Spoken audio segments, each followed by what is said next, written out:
Hi, guys. Thanks for joining us on the Activate and Illuminate podcast with Mel. I'm your host, Mel. Together, we're going to be diving into some stories of ordinary people doing a little bit of extraordinary things. People who've maybe pushed their bodies, their mindsets, or maybe society's paradigms. So you're going to find yourself maybe wanting to laugh, cry, or even be inspired. We would invite you to share, like, and subscribe, to sign up for our newsletter as well on activateandilluminate.com. Now, just keep in mind that this information that you are going to hear is informational and educational for entertainment purposes only. This does not constitute professional advice of any kind. The views expressed are those of myself and guests only. Listeners are encouraged to seek professional and legal advice regarding their own situations. So, thank you for joining us. We appreciate your time, and thanks again for being here. Hey there, activators. So today, you get to hear from a lady named Victoria Burmeister. Now, Victoria she's resilient survivor. She's a speaker. She's an author. She's an advocate. And at 19 years old, she was in a devastating car accident that left her a paraplegic. Now, she talks about stuff that her mindset was so impressive to me. She, as a quadriplegic, her relationship with her husband ended. She was able to bear children. She was able to be a stay-at-home mom. She put herself through she created income. She stayed at home, creating jobs for herself. Her story is so inspirational. And in speaking to her, I was reminded of so many of us that in moments of getting bumped in the grocery store, or, maybe having, adverse things happen, could use a little bit more of her mindset. So enjoy listening to Victoria. She's going to share about her books that she's created. She's going to give us some tips and tricks and just about her life in general.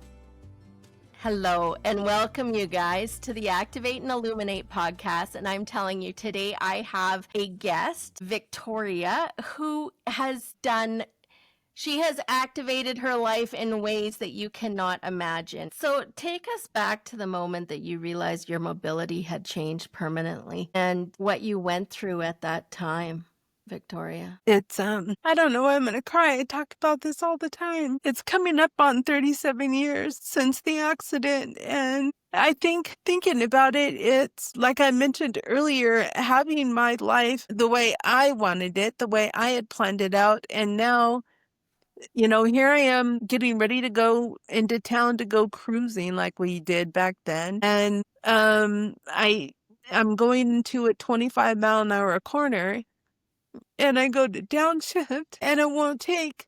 So I try again, no luck. I try third, and it's like stuck in neutral. I hit the gravel on the side of the road, then I hit a tree, and the whiplash motion broke my neck. And doctors said that I would be nothing more than a head attached to a body, but by the grace of God, I have far surpassed that. And, I think it was probably the whole week that I was in ICU trying to, they wanted me to stabilize before they fused my neck, and they fused from 3 to 5.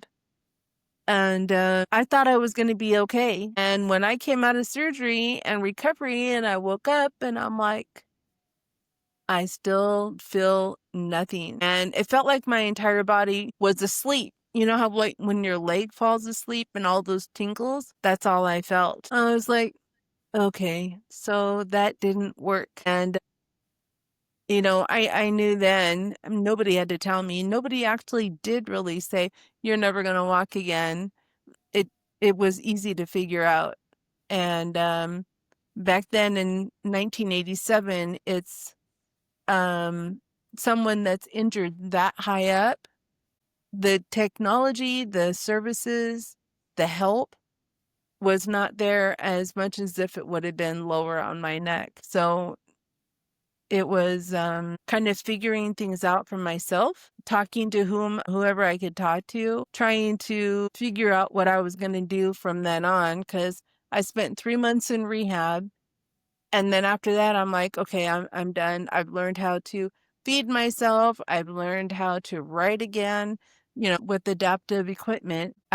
Working out was a great stress reliever too. And I did that relentlessly. So I just was like, okay, what am I going to do? Am I going to keep just doing this every day? Or do I need to figure out what my life is going to be like in the chair from this point on? So I told them I want to go home. And they're like, are you sure?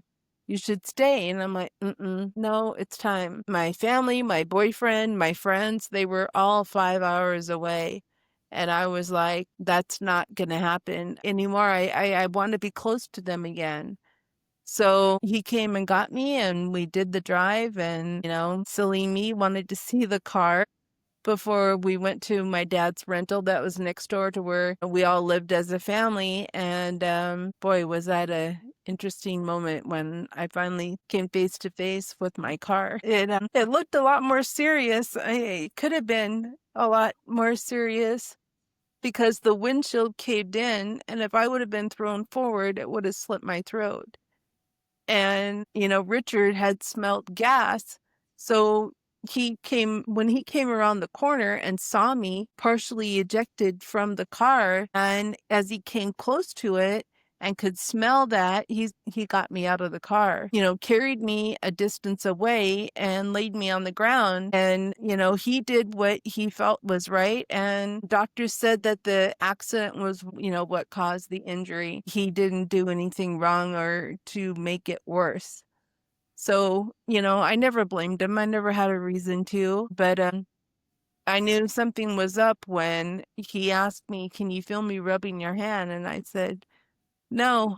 And I was very quiet. I was having a hard time kind of, speaking.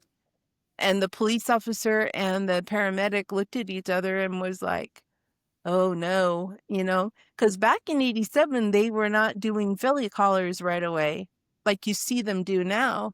And went and got a Philly collar, put it on my neck, got me in the back of the ambulance, and we were off to the hospital. And I remember that day being in there and the lights and the colors, the sounds, I mean, just everything, what the doctor was saying to me, and thinking, how did this all happen? I was just going into town, and that's why I say sometimes life can turn on a dime. You just don't know. One day you're walking out of your home and you never walk back into it the same way. I left my apartment that morning and I never went back to it. It's just something I learned from a lot, to not take things for granted and to appreciate just the littlest of things, because in the end, those are actually the biggest. Appreciate people's value and their worth, because a lot of the times when you're in a situation like this, they shy away from you and they think, I'm like, it's not contagious. It's okay. You can't approach me. I'm not going to bite or anything. And it's hard for people to understand how to address someone in a situation that is unknown to them. It's uncharted waters, and it's like, what do I do? What do I say? It's like, just say hello. That's all you have to do. So from that accident, tell us about, what you've managed to do since then. Like you had kids and raised a family and, Uh-huh. stayed at home with them. And tell us about that. You sound like everything that I know about you so far, and what I know about just my journey in parenthood. Um, like when you talk about what you've done, it sounds incredulous because Oh, I'm like, just, I know how hard it was, for me, able-bodied to keep my mindset good enough to raise kids. And so tell us a little bit what happened after that event and just what you've managed to create since then.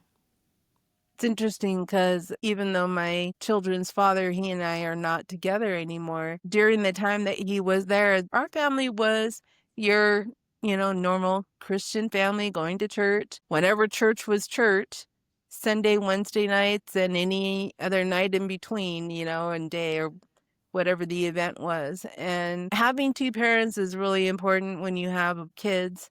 And it doesn't matter if they're a boy or a girl, they need both. So when he decided to leave, the kids were 12 and 10. It was hard because now they knew mom didn't have somebody standing behind her to reinforce what she was saying. So they kind of used it against me. They used it to their advantage, I should say. And they were stinkers. And I was like, I'm the only mom you're going to have, and we're going to go through a lot, up until the time you guys move out, whenever that is. And let's just try and make the best of it. And, their friends would come over and I'd have wonderful conversations with them. And they would always tell me, I wish I could talk to you, or I wish I could talk to my parents like I'm talking to you. And I'm like, well, I'm sorry you can't, but I'm always here. I'm an ear to listen. Open communication, I always stressed with my children. If you don't learn how to communicate, you're not going to go far in life, whether it's personal relationships, business relationships, it doesn't matter. You have to learn how to speak. And being an introvert or, just I'm shy. Well, you're kind of going to have to get over that and learn how to talk. But so they grew up with the knowing that mom wasn't going to let them get away with probably not too much. They were raised to be very self-sufficient, independent, figure it out. Dad's busy. He's not always going to drop what he's doing to help you, and mom can't. So what are you going to do? If you want it that bad, figure it out. So, it was something that was important. Of course, they would get our attention, but other little things, they just learned how to figure stuff out, and they were very, very observant. And I think that, they kind of, as they grew older, I kind of wish they weren't so independent.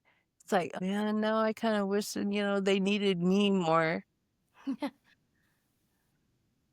They would say, I don't want to do my homework, or I don't want to, go to school, or practice is too much. I'm tired. I don't want to go to karate practice, or I just want to play my game, or whatever it was. And I'm like, do you realize how lucky you are to be able to do that?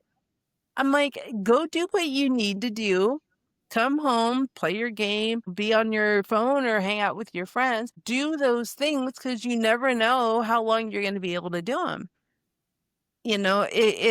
I guess I always wanted them to know how fortunate they are to be able to sit down and stand back up again, to go to the fridge and get something, or off the shelf, or open a package. I mean, I could try to open a package, but it's not going to be pretty. So it's like, don't take for granted the ability that you have. Because look at mom. I was 19 and, Friday was my day off, hanging out with my boyfriend and his family. And then we were going to go cruising. Same Friday, Saturday night activities that, we did back then, but it all changed. So they would listen to the things I'd say. Okay, mom. Yes, mom. Kind of in one ear and out the other. But I see now, as they're 29 and almost 27 years old, and my daughter raising her 3 kids, she learned, she listened, and she applies that to them. And when I hear her, I'm like, well, it's a little different verbiage than I used to say, but same concept, Yeah. and it's working for her, and that's great. But I had to be a role model. When their dad walked out, the money from the lawsuit had run out. And I was like, what am I going to do? I need to keep a roof over our heads. I need to make sure I have money to take care of them. And back then, there wasn't so much the working from home jobs. Those were just starting to come out. They were not easy to find, and the ones that were legit. And I kept telling the bank, because every month they would call, about to have them postpone the foreclosure on the house. I did that for 3 years. Every month I had to go through that with the bank. 2 years Wow. Yes, 2 years into that, I finally got a job, and I had to send them the information so they knew, I wasn't just telling them something, and it was working from home, making reservations worldwide for about 2,900 hotels. It was a blast. I loved it. I could stay at home with my kids. I was there when they came home from school, and I could still be mom. And then I moved on to Hyatt, and I did that for 3 years doing reservations and still being mom as they're getting older. And it was nice. And I tell people in situations similar to mine, you could always find something to do from home, whether it's data entry, taking phone calls. Some people do a great job typing if they have use of their fingers. I don't, unfortunately, have to use a typing utensil. So there's always something that you can do, and you just have to find it. But my children learned how to survive. I was talking to my son the other day, and I'm like, did you ever see me cry? He's like, no. Did you ever see me look stressed about the SRP or food or your guys' clothes or Christmas or anything like that? No. I said, because I figured it out. I looked for those resources to get help. Where when I couldn't do it, I mean, I had to pay the mortgage and I had other bills to take care of. And it was just like, I can't do it all. I mean, just one person's income, it just doesn't work. So I figured it out, and it was great to have people say, have you tried this? Have you tried that? Have you, spoken to so-and-so? I was like, no, I never even knew. So people don't know you need help if you don't ask. And I was great at asking, I guess, because, I had 2 kids. I wanted to make sure they had what they needed, not always what they wanted, but definitely what was needed for them. And so now I see that with my daughter. She's in survival mode too right now. And, my son doing the same, but he's advanced himself to pursue a different job using the skills that he has. A little out of the box than what he thought, but it's still what he went the extra mile to do. My daughter, the same with her nursing, and taking care of her kids. She doesn't show them stress or worry. Whenever we talk, it's laughing and joking around and then being silly. I'm like, you guys are crazy. And my granddaughter, yep, I'm crazy. And I'm just like, there's so much love there in that. And my daughter learned that because that's how I had it at home. That's what was important to me to show them. Maybe I learned it from my mom too, when she was a single parent after leaving my biological father when I was 8. And for 2 years, we were on our own. And I saw my mom leave in the morning, and sometimes we were in bed when she came home at night. And she put in some long hours, but she did what she had to do. And people always checked in. Our landlords were right next door, actually on the same property. They kind of took us in as our adoptive grandparents. So my mom knew we were okay, and I knew where she was. And so she made it work. I made it work. My kids are making it work. And that's the legacy I want to leave behind me, is that I taught them well. At least I hope I did. Yeah, I'm sure you did, Victoria. It sure sounds like it. So tell me, what does freedom mean to you? This episode brought to you by protandemcanada.lifevantage.com. What if you could turn on your body to work like it was supposed to? What if you could have it remember how to handle toxins, stress, and the environment like it used to when you were young? What if it worked for your pets too? What if this is not about supplementing something that is missing, but activating something that has gone dormant? About actually turning on your body to make these things again. Learn how to activate your body now. Check us out, protandemcanada.lifevantage.com. Wow. Freedom just means to me being able to put into motion and seek, I guess, what my full potential is. At 57 years old, I never thought that I would be doing what I'm doing, and the freedom to be able to do that. I don't have my own wheelchair accessible vehicle.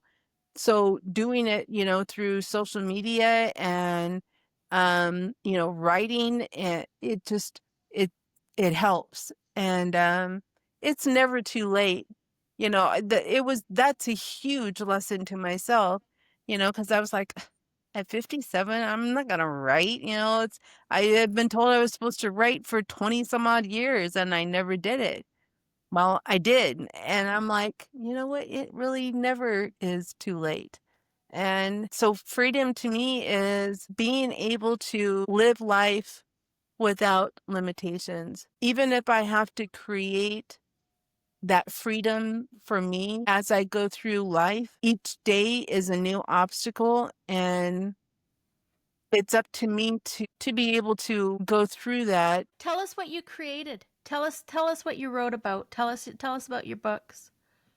Well, Still We Rise is a collaboration of 10 different authors that have shared their stories of like mine was on being financially free. Somebody else wrote on dating and relationships. Somebody else wrote on family. So each of us took a different topic and wrote on it. And I literally had 3 days to do it. So that was probably the procrastination in me, and I forgot. And I was like, oh no.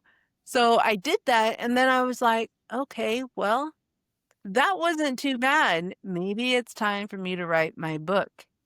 So I just started talking, and that's what somebody said to do. You just start, talking to your phone or typing. And I'm like, okay. And sharing everything I went through when I had the accident, who was there, the feelings, my thoughts of when I spent the 3 months in rehab and I was away from everyone, to coming home and living life. It was like, okay, I'm not in rehab anymore.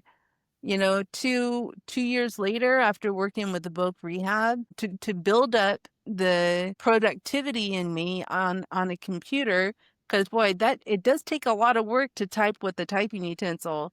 I mean, just to move your arm and reach the keys and do them out.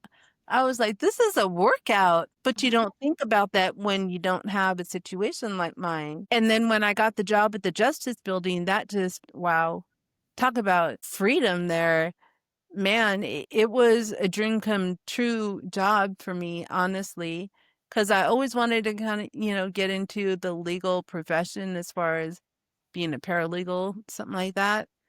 But just the 4 years that I was there and the women that I worked with were wonderful. It was great physical therapy for me. I was on the phone, I was typing, entering cases, and then moving on to when I got married the first time and moved to Maui. And then 3 years later, we divorced. And then it was probably a year and a half after that, I had Daniel. And then 2 years after that, I had my daughter, Sarah. Being a mom and, oh, wow, seeing the world through your kids' eyes, it's like, it's totally different than what you think. But then moving to the mainland and still being very active with them, teaching junior achievement in the schools, like I mentioned. I loved being with my children and getting to know their friends and seeing my kids in a totally different light, It's like, oh, this is how you are now. Okay. Why can't you be that way at home or something, But it kept us close. And I had the freedom to do that then. Once they started getting older, junior high hit, and they didn't really want mom around so much. And I understood that. Learning through the transitions that I went through, you evolve, and you kind of have to. You apply what you can, you apply what works for you, and then you still keep moving, because I don't think our journey is ever going to end. It comes to an end at some point, but while we still wake up every morning, it's like, keep going. There's more. Right? Who says this is it? I mean, I know we're not promised tomorrow, but still, go for the gusto, and just appreciate the moment and don't let it go to waste. Don't live your life with any regrets because you don't always get a chance to do a retake. I wish I Well, would have known that then. that is probably some of the soundest wisdom that we could all apply to our life. So tell me, I'm curious as far as your environment and routines and stuff, is there tools or tech, especially with all this AI stuff that we have right now, voice activated stuff, is there tools or tech that you use to help you on the daily basis on Not really, no. I mean, I have to admit, GPT helped in writing the book because I'd get stuck and I'd put it in there and it would help me work through it. I have to admit, I cried, I laughed, and I was like, I hope the readers can feel it. And so that is probably the only AI thing that I found helpful for me because I know that was used in Still We Rise to help, get us through those chapters and make sure everything was the way it was supposed to be set up. But I haven't really sought too much out in that. I guess as maybe the need comes more about, but as of right now, I'm just kind of taking it as it comes as far as AI goes. Yeah, no, I was just curious with all the automations and stuff, and when you talked about the writing tech, yeah, just everything that you might you might be using. Tell me, if someone was struggling with a disability or a new injury, what's the first thing that you would tell them? It's okay. Be patient with yourself. You're a work in progress and it's not going to happen overnight. Don't be so hard on yourself and don't expect something because then you're going to get disappointed. Take it as it comes and work for your, whatever goals you want to achieve, but just breathe. And everybody goes through that trauma, that wondering, what do I do? And it's okay. You'll figure it out and be patient, I guess, because it's a lot, when you're going, what am I going to do now? Yeah. So what's something that you wish able-bodied people would get? To look at the person, not the wheelchair. I say all the time, the wheelchair doesn't define who I am. It's just the means by which I get around these days. It's not contagious and it's me. I'm still the same person. I'm older now, but the chair is, just a chair. It's important for people to be seen and heard and appreciated, not a number, not, or like I was talking to somebody on social media about accessibility. I'm like, we need to be looked at as people, not they're here and we have to make this accommodation or we have to move this or it's like nobody wants to feel like a burden or a, imposition. And we are humans just like you are. And we matter too. I created a group called We All Have a Different Walk because Is that a everybody, Facebook group? yeah, Okay. All yeah. right. And And sorry to interrupt you, Victoria, but so that's your Facebook group. Tell us the name of your title. So for anybody that is looking for your books, tell us how we can get them. the Still We Rise is on Amazon and Whiplashed but Not Broken, it will be on Amazon. I just need to get past that hiccup and it'll be there. So hopefully soon. Okay. But I've got it on social media, when it does. And I'm excited because it's like I'm just close to crossing the finish line. Okay. Tell us what you're most proud of. My kids, I'm so proud of them. Because they've been through a lot and they may not be a astronaut, but they're good people and they've learned what they had because I hope because of, what I've instilled in them. But I'm also proud that I'm finally doing what I was called to do, and that was to write the book. If it leads to other ones, great, which it might. And I look forward to that. It's never too late. And as I've said that before, I guess I'm proud that I'm finally stepping into becoming who Victoria is supposed to be. That's beautiful. I'm reminded in this moment of Louise Hay's story. And I mean, she didn't even start her journey until she was in her 70s. And I mean, she created a publishing empire. Wow. Yeah. So, I think your message and your story is so poignant. So I have some questions. So as far as like motherhood and are you currently married now? I'm going through a divorce. Okay, okay. Um, that's okay. So, yeah, I'm just curious, like, and you said that, your husband left when the kids were little. Was it hard for him to deal with the reality of someone that was physically handicapped? He when we met, he was my nurse in the hospital. Oh, So he okay. knew. He knew Yeah. from the very beginning. They all did. Yeah. But I had money too back then. So, I Okay. mean, when you live on Maui, you kind of have to have money. So, Okay. I think even behind the prenup, I think the ulterior motive was still putting that debit card in the ATM machine because he was getting a paycheck. We would have been okay if we were using some of his paycheck instead of me having to get more money each month because now we had kids, and living there with kids was not cheap. So that's when decided to move to the mainland and, came to Arizona. But he just basically told me that he didn't sign up for this. I was like, and I did. We were married for 14 years, together for 15. So it Okay. wasn't like it just happened a couple of years ago. We were building a life and raising our kids. And I thought we were on the same page, but we started growing apart as I kind of was delving more into my spirituality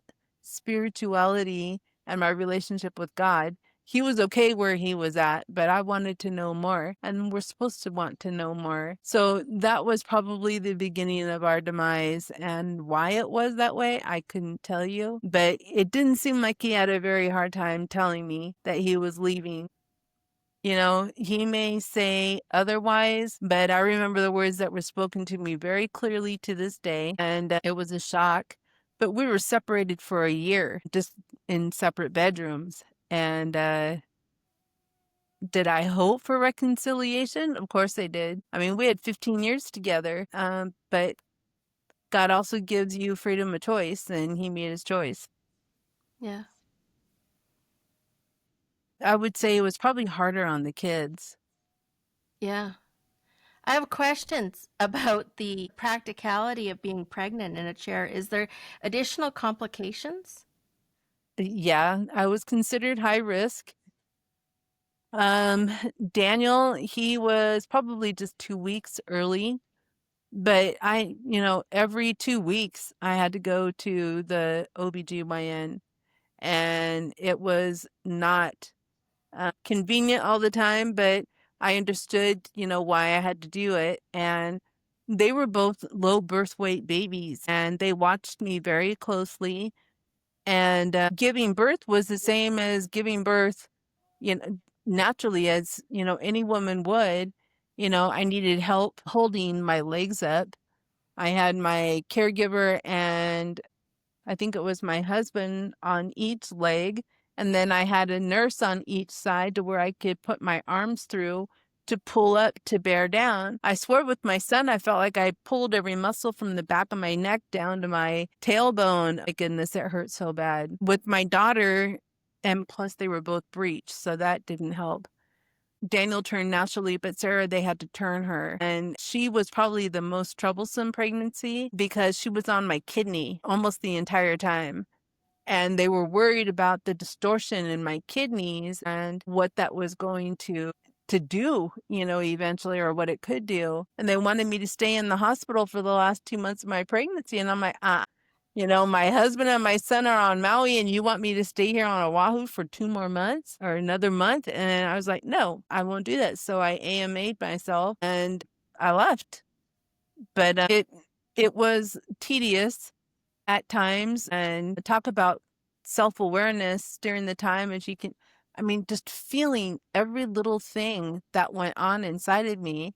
The doctor's like, you really shouldn't be feeling that. It's too early. So you're feeling your uterus come up, or the placenta come up over your pelvic wall.